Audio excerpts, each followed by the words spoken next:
Hi po, is the on-leave teacher entitled to receive multigrade hardship allowance? So, isang tanong no, na atin pong natanggap. Hindi lamang po ito para sa mga mag-a-avail ng multigrade na allowance, no? Ito po sa special hardship. Maging doon din po sa mga nasa hardship post na eligible for the special hardship allowance ng DepEd. So, ang sagot po dito ay hindi. Na kung kayo po ay naka-leave, on leave po kayo on those days, yung mga period po na yan ay hindi po siya covered ng special hardship allowance. Ito pong siya, mga master, malaking tulong ito kasi para sa mga guro. Kasi this is equivalent to 25% ng inyo pong monthly salary. No? Kung wala po kayong absent, wala kayong leave para sa isang buwan, lahat po ng ang assumption po dito is 22 days in a month. Kung yung 22 days ay present kayo sa inyong station, no, tapos eligible kayo for hardship post o kaya ay multigrade allowance, 25% ng inyong monthly na sahod, yun po ang inyong makukuha na hardship allowance. So, narito po yung kanya pong computation. Yung inyo pong siya or special hardship allowance is basic salary times 25%. Yun po. Basic salary times na po ninyo ng 25%. Yan po ang makukuha ninyo in 1 month kung wala kayong absent. Yung consideration niya dito is 22 working days in a month. So, kung mayroon po kayong absent, kung magkano po yung 25% ng inyo pong salary, times po ninyo na number of days na present kayo, then divide by 22.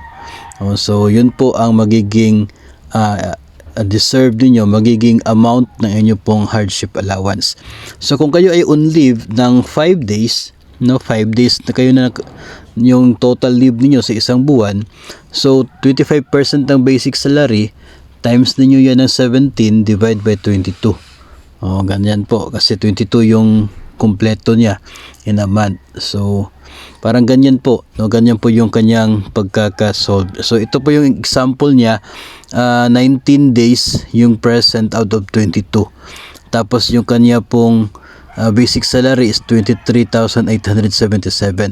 Kasi po, ito ay nangyari, itong joint circular ng DBM at ng DepEd, 2021. No, so kaya hindi po 27 ang nandyan. So sa 23,877 times po niya ng 25%, then i-multiply po niya ng 19 over 22. Kasi out of 22 working days, 19 days lang yung present si teacher. Kaya yung result po, yun ang kanyang eligible na hardship allowance for that particular month.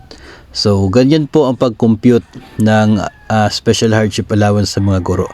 So, kung lagi po kayong nandun sa inyo pong station, wala kayong absent, kompleto, tapos ikaw ay multigrade teacher sa isang purely multigrade school, o kaya ay ikaw na-assign sa isang paaralan na tinatawag na eligible for the hardship post, so, ganyan po yung inyo makukuha. No? So, ganyan lamang po siya kadali. No, so sana po ay nabigyan po natin ng linaw itong tanong na ito, no, maging doon na rin po sa mga nag-aabang tungkol po sa special hardship allowance. Yung iba kasi hindi rin po alam na ganito pala yung pagkaka-compute. Kaya yung iba nagtataka, parang sobrang liit naman na natanggap namin, no, sabi 25%, no. So nilalagay po talaga sa computation for consideration yung mga leave po ninyo in that particular naman. So, ganyan po. Ang source po natin doon sa ano po yung formula is galing po yun sa joint circular ng DepEd at ng DBM para po yan sa special hardship allowance. So, hindi po DepEd lang yung gumawa niyan, between po ng DepEd at ng DBM. Kaya po ay legit po talaga yan na ganyan po yung magiging basihan para sa pag-request ng pondo sa DBM for the special hardship allowance of teachers. So para po sa iba pang mga videos na katulad nito, huwag kalimutang mag-subscribe sa ating YouTube channel at i-follow ang ating Facebook page. Maraming salamat at keep safe everyone.